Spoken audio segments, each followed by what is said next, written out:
Բարև ձեզ, եթերում օրակարգ հաղորդաշարն է։ Եռյակն իր հանրահավաքում չասեց այն հիմնական ասելիքը, որին սպասում էր հանրությունը։ Այսօր այս եւ այլ հարցերի շուրջ կզրուցենք Ժողովրդական կուսակցության նախագահ Տիգրան Կարապետյանի հետ։ Բարև ձեզ, պարոն Կարապետյան։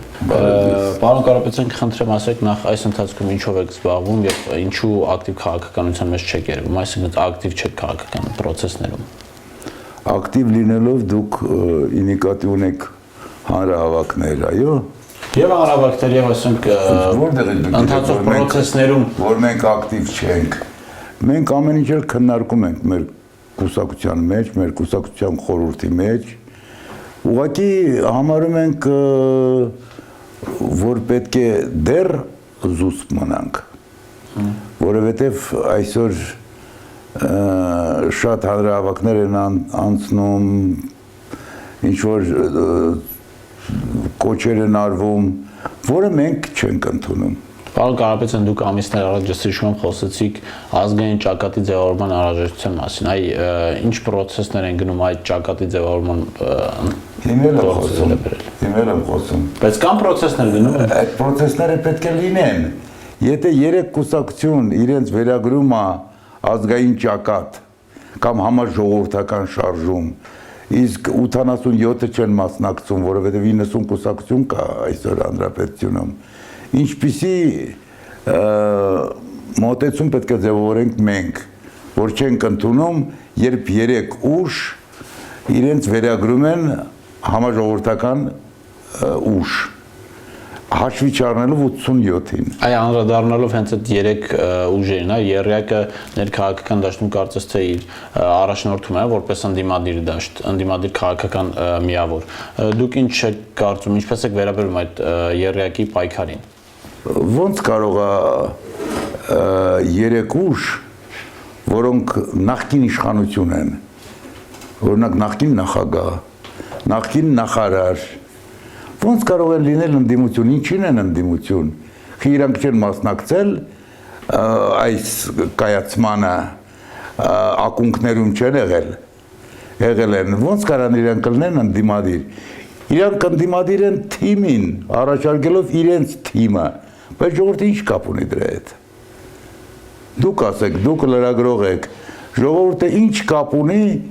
երբ իշխանական նախկին եւ այժմյա ուժերը պայքարում են միմյանց դեմ։ Իսկ այդ տեսեք,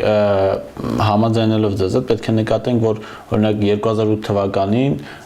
ԲՀԿ-ին մեղադրում էին իշխանությունների հետ միասին ժողովրդի դեմ գործելու մեջ։ Այսօր 2008 թվականի ընդդիմությունը դաշինք է կազմել ԲՀԿ-ը։ Դուք այս ինչպես եք ընկալում հարցեր ունեք այս 2008 թվի։ Դուք ինիկատիվ ունեք Ռաֆ Հովհաննիսյանին։ Չէ, նախագահական ընտրություններին Տեր-Պետրոսյանի թիմը։ Տեր-Պետրոսյանի թիմը դա հաշական թիմ է, ասենք կամ կարող է դաշինք համարեք, չգիտեմ ինչ, ոնց կարող է լինել ընդդիմություն։ Եթե ընդդիմությունը հազար ու մի անգամ իրենք կոչ են արել, ասել են մի ամիս մնաց, մի շաբաթ մնաց, ուր են այդ մի շաբաթները, մի ամիսները, ժողովուրդ հավաքվեք, մի շաբաթ մնաց, չեն լինի իշխանությանը կհեռանան, ինչի միջև մի չեն հեռանում։ Այ մարտի 1-ի գործընթացների հետ կապված հստակ կար մեղադրանք նաև ԲՀԿ-ի հասցին։ Դուք կարծում եք այդ մեղադրանքները տեղին են եւ արդյոք հիմա արդար է այս համագործակցությունը։ Ես կմեղադրեի ավելի շուտ Լևոն Տեր-Պետրոսյանին, որը ասենք Նիկոլ Փաշինյանը այսօր իր հետ չի։ Ինչ կատարվեց։ Ինչու իր կարկառուն դեմքը, որի վրա հենված էր ամբողջովին մարտի 1-ը, այսօր իրենց հետ չի։ Հարց է, չէ՞։ Ինչ վերաբերվում է ԲՀԿ-ին, ես կառանձնացնեի այսօր Գագիկ Ծառուկյանին, որովհետև լումա ունի ներդրած ժողովրդի հանդեպ, բարերարա, ԱՀԿ-ի ժողովրդի համար արել է եւ ես մտածում եմ ինքը պարզ նպատակներ ունի, բայց ինչ չէի ասի ԵՌԵԱԿ-ի մասին։ ԵՌԵԱԿ-ի մասին ես այլ կարծիքի եմ, որ դա թիմ է, որը ճնշում է գործող նախագահի վրա, որ փայաբաժնի տեր դառնա։ Նույն Գագիկ Ծառուկյան այդ ԵՌԵԱԿ-ի անդամ չէ, այսինքն ԵՌԵԱԿ-ի անդամ է, բայց տարբերվում է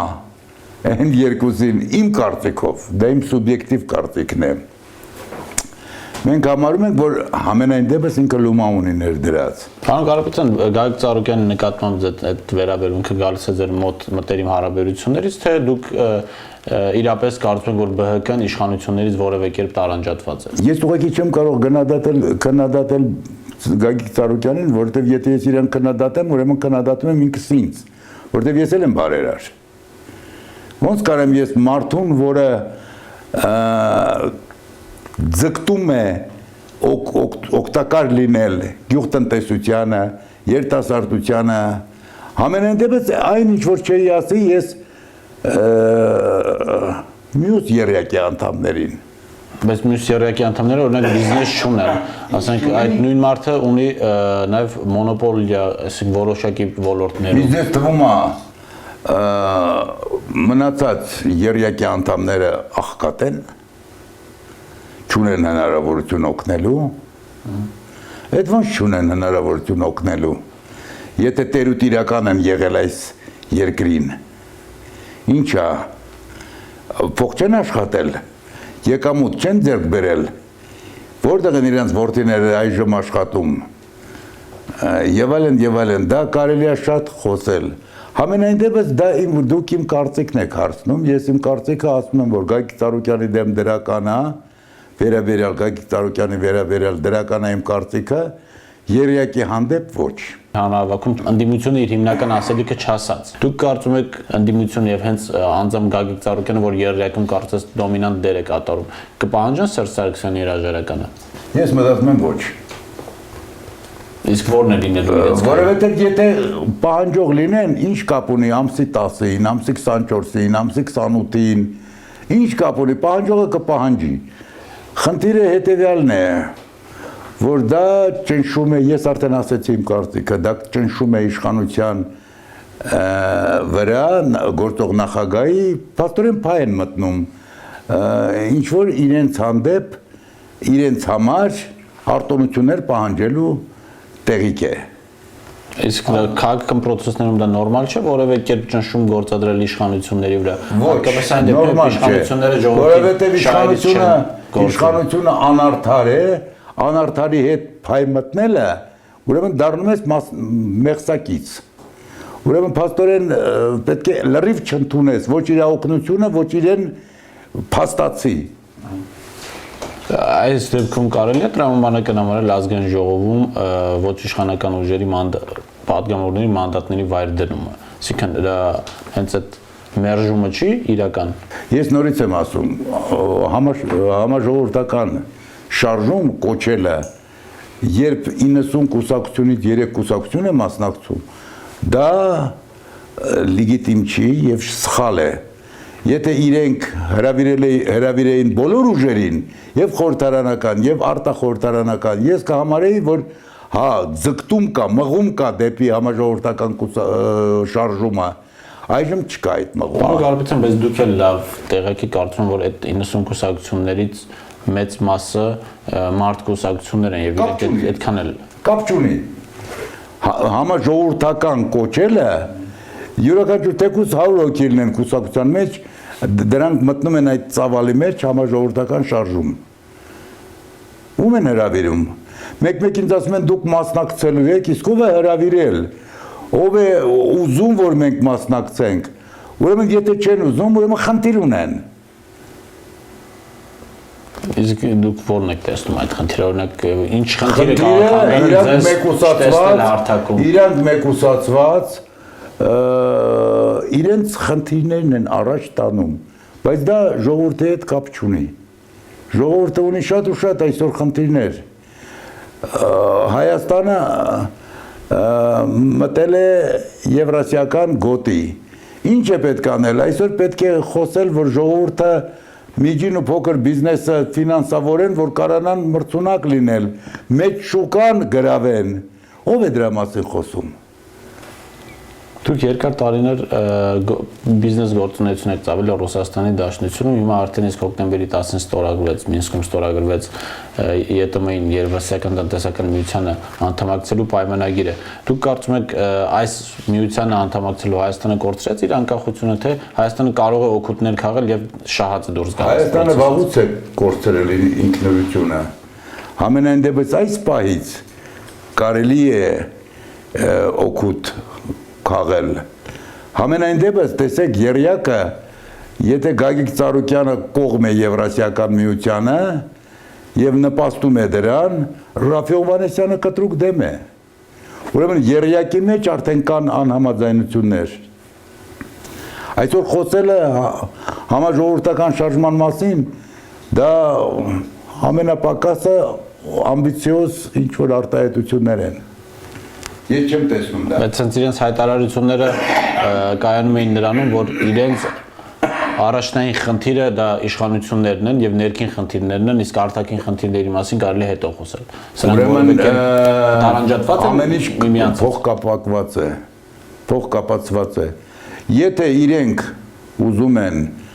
փոխել իշխանությունը, պետք է ոչ թե ասենք ամեն 10 օր, ամեն ամիս հայտարարեն հանրահավաք, որտեղ ժողովրդի վստահությունը կորում է։ Պետք է դա անեն, փաստացի, բայց մենք այդ մղումը չենք տեսել։ Տեսեք, դուք ասում եք ձեր վերլուծությամբ հանրահավաքում Սերժ Սարգսյանի հրաժարականը չի պահանջվելու։ Չէ, ոչ թե չի պահանջվելու, փաստացի չկա։ Մենակ ասենք թե գործողություն չի գործողություններ գործողություն չի կատարվում։ Այդ դեպքում հանրահավաքների նպատակը ո՞րն է, այսինքն երբ որ դեռ հաջորդ ընտրություններին դեռ 3 տարի կա, այսինքն ամենամոտ համապետական ընտրություններին դեռ 2 ժամանակ, որ նոր ուժ չգա։ Նոր ուժ չգա, որ իրենք ցույց տան, որ իրենք են։ Միայն իրենք են։ Դրա համար 3 կուսակցություն, դրա համար դաշնակցությունը իրենց հետ չի։ Որտեվ իրենք ոչ թե ուզում են գործողություն կատարել, այլ խեղճացնել գործող նախագահին, որ ինքը զիջի որևէ մի բան իրենց նպատակների համար։ Պայմանավորվածություն, նույն պայմանավորվածության ներքո եկան խորհրդարան։ Ես ասում եի 10 տարի առաջ, հրշեն գալու է խորհրդարան, հրշեն եկավ խորհրդարան։ Ինչ է պետք որ հասկանալ դա։ Ինչ են արել, մենք շատ բաներ ենք տեսել, և մարտի մեկ ենք տեսել, և հանրահավաքներ ենք տեսել, որտեղ 500,000 մարդ է եղել, ինչ է փոխվել։ Դուք որևէ լուծում տեսնում եք այս իրավիճակում։ Լուծումը պետք է բոլոր ուժերը, մանավանդ ազգային ուժերը, Ժիրայր Սեֆիլյանը և այլն անպայման մասնակցեն համաժողովրդական շարժման մեջ, որ այնտեղ չլինեն միայն այն առաջնորդները, որոնք համարում են, որ բացի իրենցից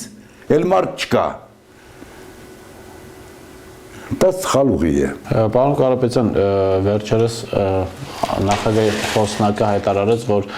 նախագահ Սերժ Սարգսյանը սահմանադրական բարեփոխումների մասին իր կարծիքը, վերջնական կարծիքը կասի հաջորդ տարվա սկզբին։ Ձեր կարծիքով այս հետաձգումը նշանակում է հրաժարվել սահմանադրական բարեփոխումներից եւ դուք ինքներդ ինչպես եք վերաբերում այդ բարեփոխումներին։ Բացասական, որովհետեւ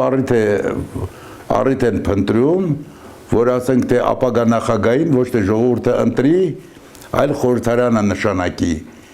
Դա կամ ասենք թե խորհրդարանը ավելի ուժեղ լինի, համալրված հանրապետական կուսակցության կարկառուն դեմքերով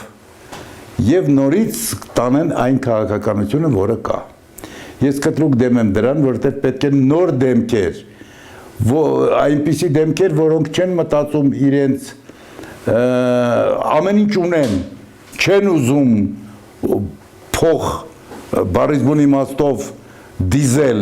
այլ ժողովրդի մասին մտածել։ Դրա համար Գագիկ Ծառուկյանի հանդեպ մենք դրական վերաբերմունք ունենք։ Իսկ այս ընթացքում տեսեք, տարբեր ընտրություններ են անցել, դուք մասնակցել եք այդ ընտրության պրոցեսին։ Հայտնի է նաև իշխանություններ, որ փորձում են տարբեր հեղինակությունների, այսպես իրենց թիմ ներգրավել եւ տեսան, որ հանրապետական կուսակցության տարբեր ֆրակցիա եւ տարբեր կուսակցության անդամներ անցան։ Որևէ կերպ իշխանությունները փորձել են ձեր միջոցներն օգտագործել, որպեսզի ավելի շատ ձայն հավաքեն։ Մենք գիտենք նաեւ, որ դուք հեղինակություն եք եղել երիտասարդ տարիներին եւ նաեւ հիմա ունեք հեղինակություն, որը կարող է իրենց օգնել։ Ես չեմ ընդունել, առաջարկներ եղել են, ես չեմ ընդունել, որովհետև տեսեք, ովքեր են անցել խորհրդարան իրենց միջոցով, հանրապետական կուսակցության շարքերով, ասենք Արտաշես Գեղամյանը, եւ այլն, ես չեմ ուզում բոլորին նշեմ, ինչ օգուտ, երբ ժամանակին Արտաշես Գեղամյանը ասում էր թուրքեր հեռացեք, հիմա ասենք ասում է Սերժ Սարգսյանից լավը չկա, այդ ինչ փոխվեց։ Փոխվեց այն, որ իրենք այն ժամանակ էլ ընդդիմություն չեն եղել, դրածու են եղել։ Իրենք հիմա աշխատում են այն կառույցներում, որոնք ֆինանսավորում է իշխանությունը։ Նույն Վազգեն Մանուկյանը, նույն Արշակ Սադոյանը, շատ կարամ թվեմ, իրենք ընդդիմություն չեն եղել։ Ես դա ասում էի, այնպես ինչպես հիմա եմ ասում, որ երյակը ընդդիմություն չի։ Իսկ որն է իրական ընդդիմությունը։ Ազգային ուժերը։ Կթվարկեք այն ուժերը, որոնք ընդդիմություն են։ Ազգային ուժերը, որոնց չէին թույլ տալի ոչ մի դեպքում մտնել խորհրդարան, որոնց միշտ պատնեշ էր, որոնց առջև միշտ պատնեշ էր, դա եւ մեր կուսակցությունն։ Բացի ժողովրդական կուսակցությունից, այլ ուժեր կնշեք։ Ես ասեցի Ժիրայր Սիֆիլյանը նույն ազգային ուժերը ինչու չեն կարողանում մտնել խորհրդարան, ինչա ումից են պակաս, ինչա իրենցից լավերն են նստած այսօր խորհրդարանում, դա մտածելու տեղիք է տալիս։ Իսկ վերջում եթե ամփոփենք մեր զրույցը, պարոն Կարապետյան, դուք ինչպեսի հանգուցալուծում եք տեսնում եւ արդյոք հենց այդ ազգային ճակատը դաշտում իր գործունեությունը կծավալի քաղաքական դաշտում եւ երբ կարելի է սպասել նման դաշինքի, նման ուժի գործունեությանը։ Կլինի անպայման կլինի, երբ ժողովուրդը համոզվի, որ այս երյակն էլ հարց չի լուծում, չի կարողանում լուծել հարցը։ Այն ժամանակ ժողովուրդը ոտքի կկանգնի, ամբոստ եւ անպայման ուժեր կգտնվեն, ընդ որում եւ մենք, որոնք կղեկավարեն այդ ժողովրդին, արդար հիմունքներով։ Շնորհակալություն պարոն Կարապետյան, հետաքրքիր զրույցի համար, իսկ մենք կհանդիպենք հաջորդ անգամ։